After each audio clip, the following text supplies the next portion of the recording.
मतदारसंघातील महाविकास आघाडीचे उमेदवार यांच्या प्रचारार्थ आमदार आदित्य ठाकरे यांची सभा। महाविकास आघाडीचे उमेदवार गणेश ठात्रक यांच्या प्रचारार्थ आमदार आदित्य ठाकरे यांची निमगाव येथे सभा आयोजित करण्यात आली। यावेळी आदित्य ठाकरे यांनी विद्यमान आमदार सुहास कांदे यांच्यावर जहरी टीका केली व नांदगाव तालुका भयमुक्त करण्यासाठी महाविकास आघाडीच्या उमेदवाराला प्रचंड मतांनी विजयी करा असे आश्वासित केले। याप्रसंगी जिल्हा ग्रामीण प्रमुख कुणाल दराडे, माजी आमदार जगन्नाथ धात्रक, सुनील बागुल यावेळी उपस्थित होते। नाशिक लोकशाही न्यूजसाठी उपसंपादक अविनाश मगर, निमगाव। होऊ शकतात का? नाही होऊ शकत। आणि ह्याच एकनाथ शिंदेने आपण पाहिलं असेल महाराष्ट्रात जिथे जिथे पोलीस स्टेशन यायला पाहिजे, जसं आज इकडचे जे गुंड आहेत, जे तुमचे स्थानिक आमदार आहेत, का नाही आवाज दाबला? पण ह्याच दादागिरीमुळे असेल, ह्याच गुंडगर्दीमुळे असेल, आपल्या जिल्ह्यामध्ये नवे उद्योग येऊ पाहत नाहीत। तुम्हाला ठरवायचं आहे बदल तुम्ही घडवणार आहात की जसं चाललंय हे तुम्हाला मान्य आहे, तुम्ही ठरवायचं। तुम्हाला काय पाहिजे? बदल पाहिजे, परिवर्तन पाहिजे की हीच गुंडगर्दी पाहिजे? तुम्हाला काय पाहिजे? बदल पाहिजे, परिवर्तन पाहिजे की हेच नाकर्ते सरकार पाहिजे? तुम्ही ठरवायचं आहे। तुम्हाला बदल पाहिजे, परिवर्तन पाहिजे की हेच गुजरातचं सरकार पाहिजे? गुजरातचं नाही पाहिजे। तुम्हाला बदल पाहिजे, परिवर्तन पाहिजे, रोजगार पाहिजे, महिला सुरक्षता पाहिजे की हेच भाजप आणि एकनाथ शिंदे पाहिजे? तुम्ही ठरवायचं आहे, तुम्ही निर्णय द्यायचा आहे। बदल पाहिजे असेल तर आपली निशाणी कुठची आहे? आज आपल्याला हा विचार करायचा नाही मतदानाच्या दिवशी।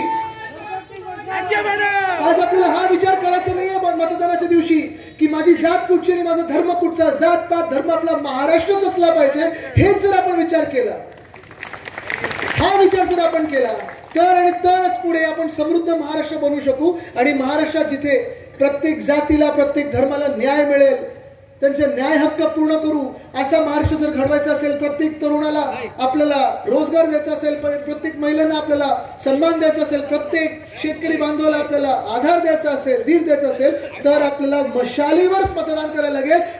बेरोजगार तरुणांना आपण पाहतो सगळीकडे, बेरोजगार तरुण फिरतोय, गावोगावी फिरतोय, हैराण झालेला आहे, नोकऱ्या मिळत नाहीत। आणि ह्या तरुणांसाठी, माझ्या वयातल्या जे तरुणांसाठी उद्योगधंदे जे होते ते भाजपने कुठे नेले? उद्योगधंदे गुजरात। कुठचे जरा सांगू शकाल का? टाटा एअरबस कुठे नेला? गुजरातला नेला। वेदांता फॉक्सकॉन कुठे नेला? बल ड्रग पार्क कुठे नेला? मेडिकल डिव्हाइस पार्क कुठे नेला? हे सगळं जेव्हा गुजरातला नेला तेव्हा परवाकडेच मोदी साहेबांनी बडोदरामध्ये एक रोड शो काढला, बरोडामध्ये एक रोड शो काढला। पाहिलं तुम्ही तिथे? शिंदे जाणारच आहेत, ते तिकडचेच आहेत मुळात, आपले महाराष्ट्राचे मुख्यमंत्रीच नाही, ते गुजरातचेच मुख्यमंत्री आहेत। पण तुम्हाला सांगतो, आज जे तरुण इथे आहेत, जे बेरोजगार आहेत, त्यांना आपण तर ठरवलेलं आहे की जे बेरोजगार तरुण आहेत त्यांना प्रत्येक महिन्याला आपण 4000 रुपये देणार, म्हणजे देणारच बेरोजगारी भत्ता म्हणून। पण फक्त तिथे थांबणार नाही, त्याच्या पुढे जाऊन जो पायाभूत प्रश्न असतो आपला की शिक्षण मिळवायचं कसं? मुलींसाठी तर मोफत शिक्षण असतं, पण मुलांसाठी काय? तर ह्या मुलांना देखील मुलींसारखंच आपण प्रत्येक शासकीय शाळेत असेल, कॉलेजमध्ये असेल, मोफत शिक्षण देणार आहोत। आणि हे केल्याशिवाय आपण राहणार नाही। पण हे केल्यानंतर जेव्हा आपण पाहतो, जे माझ्या वयोगटातली मुलं आहेत, आज तुमची पुढची पिढी आली, जसं तुम्हाला वाटत असेल की कोणी शेती करू नये, कोणी कृषी क्षेत्रात येऊ नये, का वाटत नाही? कारण शेतमालाला भाव नाहीये, कोणी आम्हाला विचारत नाहीये, हमी भाव मिळत नाहीये, खतांचं जे काय ते आपल्याला परवडत नाही। पण हे जर तुम्हाला वाटत असेल आणि तुमची पुढची पिढी जर तुम्ही MIDC कडे पाठवत असाल, शहरांकडे पाठवत असाल, इथे तुम्ही तरुण मुलं, जॉब आहे का रे? आहे जॉब कोणाकडे? नाही। पण हा जॉब मिळवण्यासाठी असं बघा, घसा कोरडा करून आम्ही 2 वर्ष बोलतोय, भांडतोय तुमच्यासाठी, पण तुम्ही त्या 20 तारखेला मतदान केलं पाहिजे, द्याल ना? हा जॉब मिळवण्यासाठी आपण जे पाहत होतो गेल्या 2 वर्षामध्ये, प्रत्येक जो मोठा फॅक्टरी येणार होती, मोठा रोजगाराची संधी येणार होती, मोठा जो उद्योग येणार होता महाराष्ट्रात, हा आणि पाठवला गुजरातला पाठवल्यानंतर, माफ करा थोडं घसा मधून तुम्ही सगळे असला सोबत, तुमच्या प्रेमामुळे, आशीर्वादामुळे पुढे चाललो। मला सांगा इथे की आपल्या महाराष्ट्रातून कृषी मंत्री आपले कधी आपल्या बांधावर आले? पाहिलं? नाव काय जरा सांगा, कोण कृषी मंत्र्याचं नाव काय? दादा भुसे। 5 वर्षापूर्वी, 2.5 वर्षापूर्वी होते ते। आता कोण आहेत? अब्दुल गद्दार? नाही, ते पण पूर्वीचे आहेत। आत्ताचे कोण आहेत?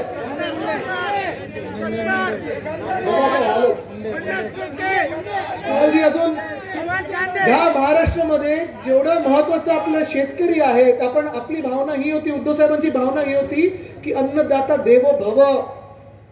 प्रत्येक शेतकऱ्याला ह्या महाराष्ट्रामध्ये माहिती होतं की कुठेही काही आपत्ती आली, नुसतं हाक मारली उद्धव बाळासाहेब ठाकरेंना तर त्यांचं सरकार माझ्या मदतीला येतं. असं ह्या सरकारमध्ये कृषी मंत्रीच कोणी माहिती नाही, ही परिस्थिती आज महाराष्ट्र सरकारची झालेली आहे, भाजप आणि एकनाथ शिंदेची झालेली आहे. तुम्ही विचार करा किती भयानक हे सरकार असेल. जर आपल्या शेतकरी बांधवांना त्यांच्या खात्याचा मंत्री माहिती नसेल म्हणजे तो मंत्री किती निकम्मा असेल हा तुम्ही विचार करा, किती निष्क्रिय असेल तुम्ही विचार करा.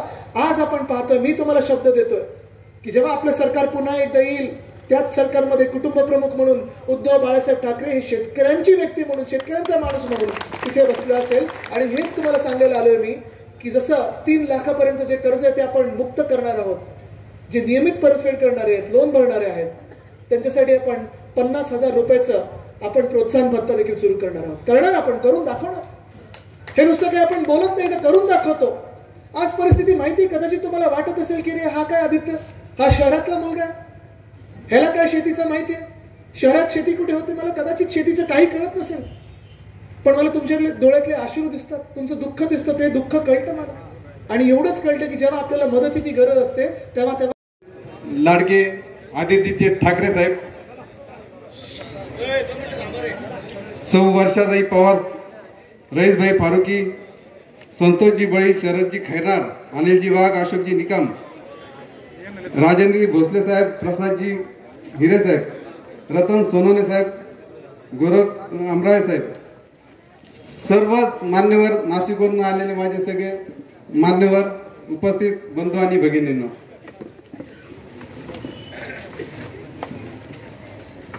साहेब माझ्यासमोर खूप मोठे मोठे लोक आहेत, पण माझ्यासमोर जनता आहे.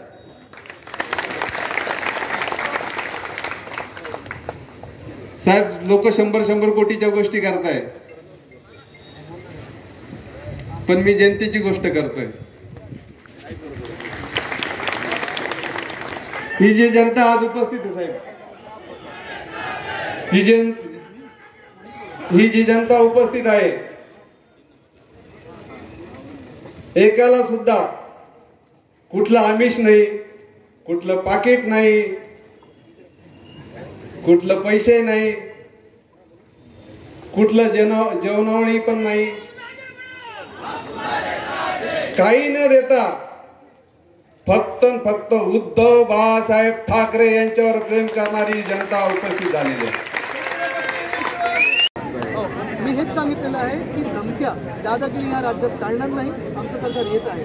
कुठेही स्थानिक जनतेवर कोणी दादागिरी करण्याचा प्रयत्न केला, गुंडगिरी करण्याचा प्रयत्न केला तर कायदा काय असतो तो दाखवू आणि शिवसैनिक काय असतो तो दाखवू. आज आम्ही सगळं काही मर्यादा पाळून चाललेलं आहे, त्यांनी देखील मर्यादा पाळाव्या. निवडणूक आहे, निवडणुकीसारखी लढावी. कुठेही युद्धाचं वातावरण न करता, गुंडगर्दीचं वातावरण न करता जनता त्यांची जागा त्यांना दाखवा. सर, एकूणच महाराष्ट्राची परिस्थिती कशी वाटते तुम्हाला? काय आहे तुमचं? परिस्थिती बदलण्यासारखी, परिस्थिती परिवर्तन होणार आपण पाहताय. एकच आहे, जर भाजपचं सरकार आलं तर अंधकार पसरेल, जो पसरवलेला आहे तो तिथे